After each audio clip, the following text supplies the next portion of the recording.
Matt Barbot is a playwright from Brooklyn and has recently crafted the play Infallibility, whose plot intersects with the Cadaver Trial. He analyzes the theoretical aspects of the historical synod.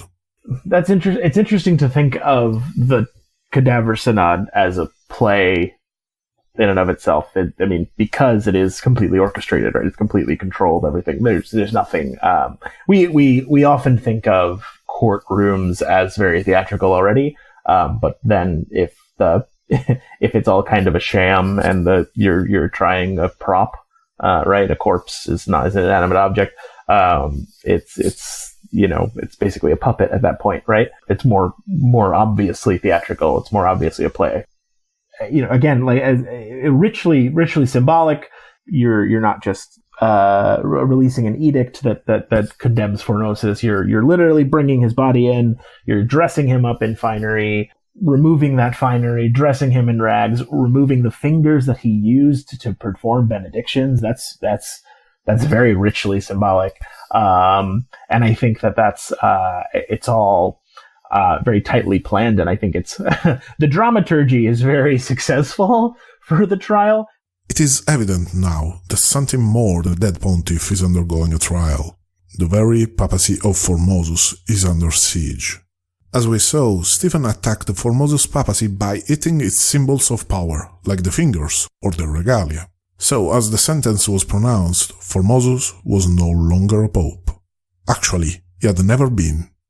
Stephen literally expunged Formosus from St. Peter's Air by removing his corpse from the place where popes were traditionally buried and throwing it into the river. The trial was a drastic measure, and it cannot be reduced to the simple act of smearing Formosus' image and memory. It shows how the political landscape extends beyond the mere present. Those who want to play a part in it have to reposition themselves by dealing with what happened and what's likely to happen. If this was true then, it still is nowadays. Again, Matt Barbot.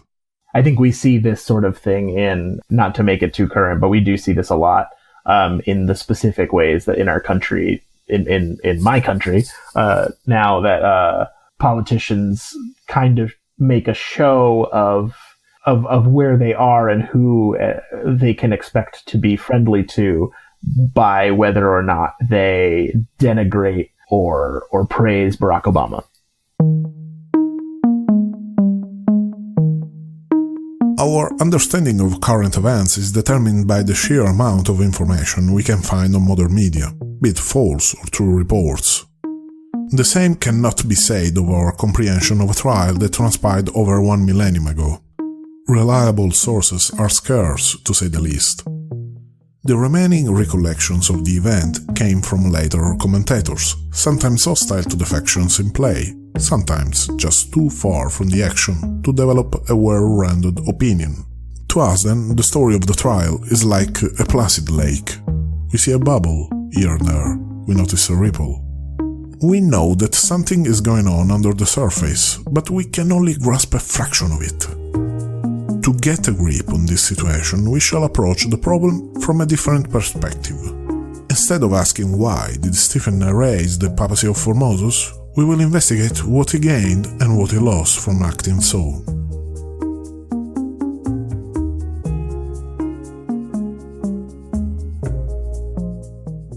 In the world of politics, relationships define the map of power. Politicians cultivate connections in order to build a structure where other powers recognize them as a force, a political one. That structure gives them authority. If connections are cut, then the structure falls and the authorities suffer a critical stroke. This means losing allies and perhaps gaining new enemies. By avoiding all the ordinations celebrated by Formosus, Stephen erased those connections his predecessor had built in his lifetime. Anyone who was in debt with him saw his bill paid. Anyone who gained power by joining Formosus lost his position in the Christian world. Any bishop he ordained, any lord he helped, all of them suffered the consequences of the trial.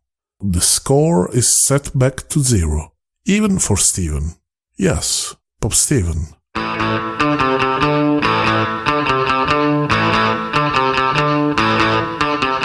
According to canon law, one cannot be bishop of two cities. This is an old rule the Vatican adopted to keep the bishop's power under control. By ruling over two or more dioceses at the same time, a man concentrated too much power in his hands.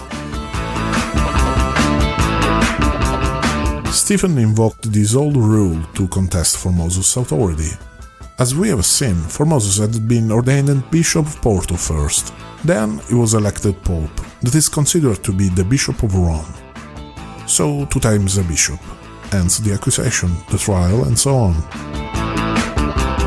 Now, you wanna know the sketchy detail here?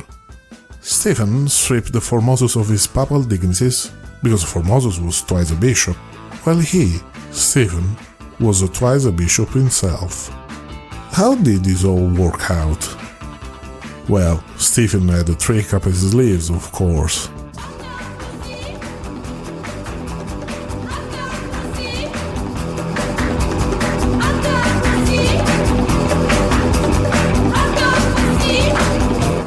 You see, when he was young and Formosus was still the incumbent pope, Stephen was ordained Bishop of Anagni by Formosus. Now he needed to get rid of that consecration to be just Bishop of Rome or Pope, otherwise he would have infringed the same canon law invoked against Formosus, right? So he voided each and every Formosus ordination, and this includes his consecration as Bishop of Anagni. So Stephen wasn't Bishop of Anagni anymore, and therefore could now be Bishop of Rome, also known as the Pope. Thanks to this masterly move, Stephen both discredited Formosus' papacy and legitimized his own rule as the new leader of the church. It seems at least possible that due to the trial, Stephen was able to validate his authority, maintain and consolidate power, and to that end he used all the instruments he could gather. He made up a rite of exhumation that is the exact opposite of the ritual burial reserved to popes and saints. He found cultural legitimation of the exhumation in the works of Gregory the Great. He gained more credibility by playing by the legal rules of the time. That's why he summoned a full council. He found security in numbers, because the many bishops participated in the synod, the more his authority grew. To that end, he also shook hands with noblemen and plebeians alike. He involved them in the trial by entrusting the corpse mutilation to them after the trial ended. Clergy, aristocracy, plebeians, the authority granted by canon law, and the validation offered by doctrinal reasons. Stephen had it all. For a moment, a brief, flickering instant.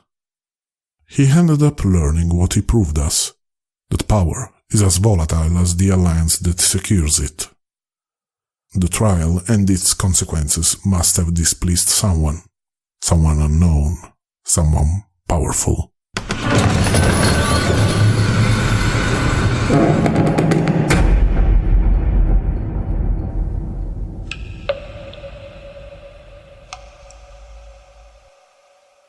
A few months after the synod, in the August of 897, Stephen was deposed and dragged in chains to Castel Sant'Angelo.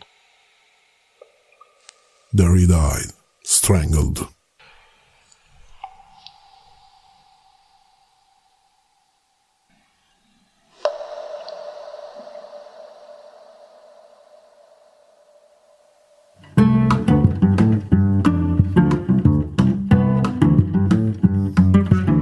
Italian Culture is produced by Ars Dicendi.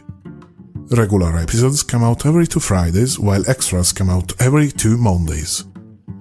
Each episode is made by independent professionals and it's completely self-financed. If you enjoyed our show, you can help us by sharing this episode on social media, email, mail, telegraph, smoke signals, or any means of communication you find appropriate. Just introduce your friends to Italian Culture and leave a comment or review, even if you think the show's awful. Don't worry, we have thick skin. And don't forget our site, italianculturepodcast.com. There you'll find additional info on each episode, such as a list of suggested readings, images, and transcriptions, which may help you understand our broken English. We also share exclusive contents on social media. Just search Italian Culture the Podcast on Facebook. For today's episode, our thanks go to Roger Collins and Matt Barbot.